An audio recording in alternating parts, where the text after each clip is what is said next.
और जैसा कि आप जानते हैं कि हर डिबेट में दो ही पक्ष होते हैं, एक तो पक्ष में और दूसरे विपक्ष में। तो पक्ष में कौन कौन है? सुधांशु त्रिवेदी जी हैं, हर कोई जानते हैं उनको, जोरदार तरीके से स्वागत कीजिएगा। सुधांशु हैं मेरे साथ में, और फैज़ खान साहब हैं, और जो इस मुद्दे के विपक्ष में हैं आचार्य प्रमोद कृष्णम हैं, नवल किशोर जी हैं और तस्लीम रहमानी साहब हैं। सबसे पहला सवाल सुधांशु जी आप ही से है। बहुत लंबे वक्त से यूसीसी की बात हो रही है, कॉमन सिविल कोड की। अब 24 के चुनाव से ठीक पहले अचानक इस मुद्दे का इतनी तेजी से आना और प्रधानमंत्री का कहना। देखिए, आपके वाक्य में ही इसका संदर्भ लिखा है, बहुत लंबे समय से हो, फिर अचानक कैसे हो सकता है?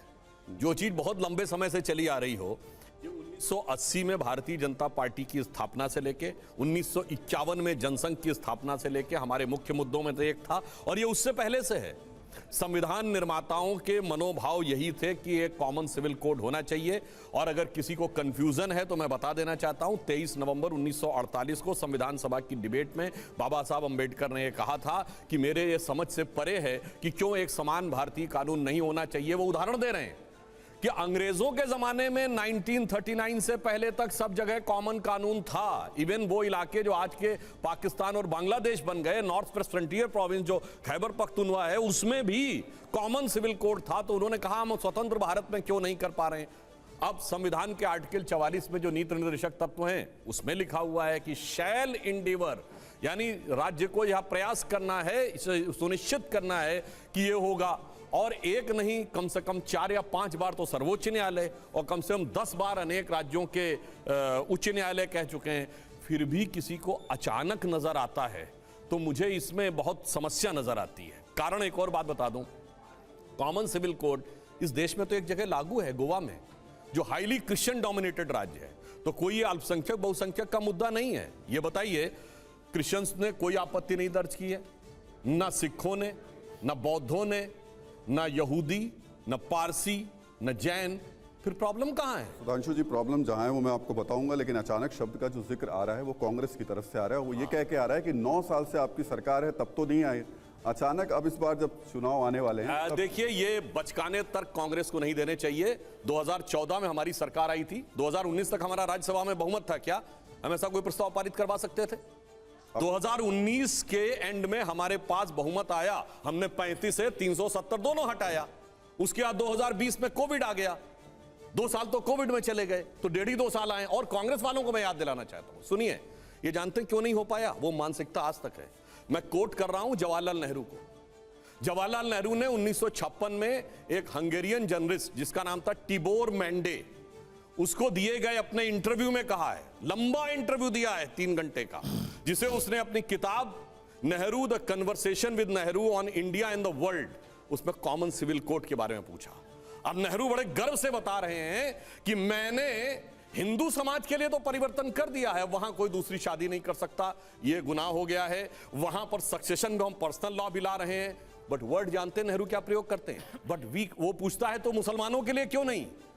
तो कहते हैं we can not dare to take this step for Muslims.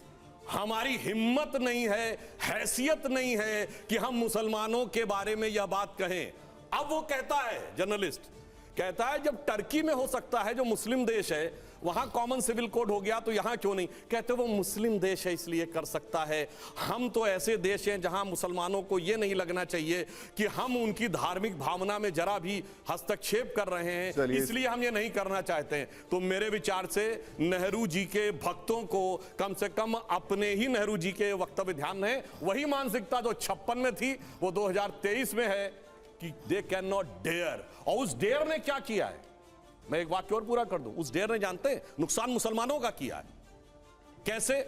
ये देश जब आजाद हुआ तो आप जितनी माइनॉरिटीज हैं, ना क्रिश्चियन रियासत थी कोई, ना पारसी रियासत थी, 1-2 महाराजा पटियाला को छोड़ दें तो सिख रियासत नहीं थी, ना बौद्ध रियासत थी, और सारी माइनॉरिटीज आज क्या प्रॉस्परस है। मैं आपसे पूछता हूं, भारत की सबसे पढ़ी लिखी माइनॉरिटी कौन है? पारसी, 0.1%।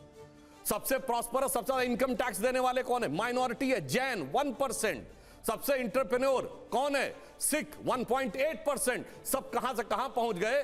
और ये अपनी अलग व्यवस्था बनाने के चक्कर में मुस्लिम समाज, जिसकी रियासतों की लाइन थी, नवाब पटौदी, नवाब भोपाल, नवाब जूनागढ़, नवाब लखनऊ, हैदराबाद के निजाम, वो सब आके आज कहते हैं कि जनाब हम तो सच्चर कमेटी की रिकमेंडेशन देख लीजिए, हम इतने पीछे रह गए। अब अंत यहां पे एक लाइन और कह दूं, ये जानते हैं क्यों हुआ है? आरिफ मोहम्मद खान साहब ने उल्लेख किया था कि राजीव गांधी जी जब शाबानो केस लाए तो उन्होंने इस विषय को जब उठाया तो राजीव गांधी सरकार के कैबिनेट मंत्री ने कहा था कि तुम इन चक्करों में क्यों पड़ रहे हो? तो आरिफ साहब ने कहा यह मुसलमानों के को उस समस्या से निकालने की बात है। तो कोट अनकोट ये आरिफ साहब का रेफरेंस है कि राजीव गांधी सरकार के कैबिनेट मंत्री ने कहा कि अगर मुसलमान गटर में पड़े रहना चाहते हैं तो पड़े रहने दो, तुम क्यों चिंता कर रहे हो? सारी समस्या की जड़ ये है। आचार्य प्रमोद कृष्ण, दिक्कत क्या है, क्यों परेशानी है? तो वो बता रहे हैं कि नेहरू जी यही चाहते थे। देखिए राहुल जी, पहली बात तो ये है कि आपने ऐसा विभाजन कर दिया कि हम तो यूसीसी के विरोध में, ये पक्ष में, मैं तो नहीं हूँ विरोध में। पहली बात आपकी गलत हुई। दूसरी बात, अभी सुधांशु जी बड़े विद्वान प्रवक्ता हैं, कह रहे थे साहब पंडित नेहरू भी लाना चाहते थे लेकिन वो हिम्मत नहीं कर पाए क्योंकि वो मुसलमानों से डरते थे। दूसरा इन्होंने हवाला दिया सुप्रीम कोर्ट का। भाई सुप्रीम कोर्ट ने तो ये भी कहा है कि दिल्ली सरकार को ये हक होना चाहिए कि वहाँ दिल्ली को अपनी तरीके से चलाए। आपने 5 जजों की बेंच का फैसला चुटकियों में ऑर्डिनेंस के द्वारा बदल दिया। तो आप सुप्रीम कोर्ट का बड़ा भारी सम्मान करते हैं, ये तो हमने देखा।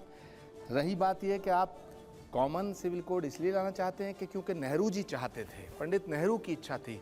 तो फिर पंडित नेहरू को कोसते क्यों हो भाई हर रोजाना? नेहरू की इच्छा थी, स्पष्ट कर दूं, नेहरू डरते थे। कहा नेहरू लाना चाहते थे लेकिन उन्होंने ये कहा कि क्योंकि हम हिम्मत नहीं कर पाएंगे, डरते थे इसलिए हम हिम्मत नहीं कर। ठीक है, पंडित नेहरू डरते थे, इन्हीं का इच्छा। ओके पंडित, मैंने स्पष्ट किया कि अंबेडकर की इच्छा थी। सुधांशु जी, आपने ये कहा कि आप पंडित नेहरू डरते थे, हिम्मत नहीं, मतलब उनका उसका भाव यही है कि वो हिम्मत नहीं कर पा रहे थे और आप नहीं डरते हैं, आप हिम्मत कर पा रहे हैं। तो भाई वाकई आप दिलेर तो हैं। आप बिना पूछे नोटबंदी करते हैं, हमसे थोड़ी पूछते हैं। और जहाँ तक ऐसे कई कानून हैं, आपने किसान कानून लाए, किसी से पूछा थोड़ा ही, और फिर जब वापस किया तो भी किसी से नहीं पूछा। अब आपसे सवाल ये होता है कि किसान कानून लाने से क्या फ़ायदा था? 1 साल लगातार जब किसानों का आंदोलन चला, राहुल जी, सुधांशु जी इस बात पर गंभीरता से चिंतन करें कि इनकी पार्टी का हर नेता, इनकी पार्टी का हर सांसद, इनकी पार्टी के विधायक, इनकी पार्टी के मिनिस्टर, इनकी पार्टी के chief minister, chief spokesperson of BJP रोज़ टेलीविज़न पे कहते थे ये किसानों का आंदोलन नहीं है, आतंकवादियों का है, खालिस्तानियों का है, फलानों का है, दिमागों का है, और ये किसानों के हित में है ये बिल। और जब आपने हटाया तो किसी से नहीं पूछा, एकदम हटा दिया। तो भाई ये बताइए, वो बिल किसानों के हित में था या किसानों के विरोध में था? अगर वो किसानों के विरोध में था तो लाए क्यों, और अगर किसानों के हित में था तो फिर हटाया क्यों? आचार्य प्रमोद, लेकिन आप बस ये समझा दीजिए मुझे कि आप इसके आ रहा हूं। अब आप यूनिफॉर्म सिविल कोड लाना चाहते हैं in the interest of nation, देश की भलाई के लिए, साफ नियत से आप लाइए, पार्लियामेंट में बिल लाइए या ऑर्डिनेंस जारी करिएगा। यहाँ बहस क्यों कर रहे हैं? अगर देश के हित में कोई कानून आप लाएंगे तो हम समर्थन करेंगे, लेकिन उसका मसौदा तो तैयार करके हमें बताइए क्या लाना चाहते हैं। कॉमन सिविल कोड का कांग्रेस समर्थन करेगी? नहीं, कांग्रेस समर्थन करेगी ये तो कांग्रेस के स्पोक्स पर्सन बताएंगे। कांग्रेस पार्टी की जो बैठक होगी उसमें मैं तो कह रहा हूं अगर देश के हित में कोई फैसला आप करते हैं तो हम उसका समर्थन करें।